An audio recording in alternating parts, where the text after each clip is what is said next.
بسم اللہ الرحمن الرحیم۔ دوستو السلام علیکم۔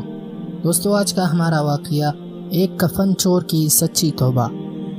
قریشی رحمہ اللہ کہتے ہیں کہ ایک کفن چور تھا، چنانچہ ایک عورت کا انتقال ہوا، کفنا کر لوگ قبر تک لے گئے تو کفن چور نے بھی شرکت کی۔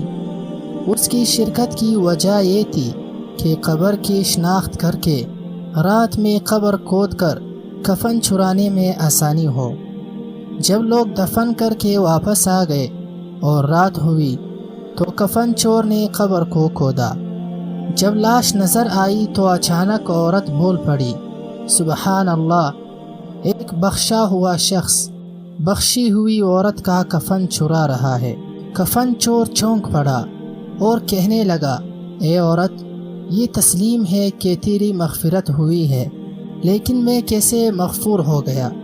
عورت نے کہا، اللہ تعالیٰ نے میری مغفرت فرمائی اور ان لوگوں کی بھی مغفرت فرمائی جن لوگوں نے مجھ پر نماز جنازہ ادا کی تھی، تو بھی نماز جنازہ میں شریک تھا۔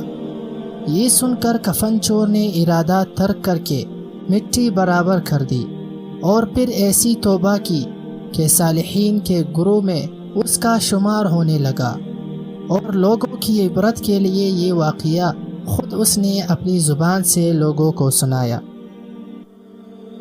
دوستو، یہ تھی ہماری مختصر سی واقعہ۔ ایسی ہی خوبصورت ویڈیوز دیکھنے کے لیے ہمارے اس چینل کو لازمی سبسکرائب کریں اور ساتھ ہی ساتھ بیل کے آئیکن کو بھی ضرور دبائیں تاکہ ہمارے ہر آنے والی ویڈیو کی نوٹیفیکیشن آپ تک سب سے پہلے پہنچ سکے۔ تب تک دیجیے مجھے اجازت۔ السلام علیکم۔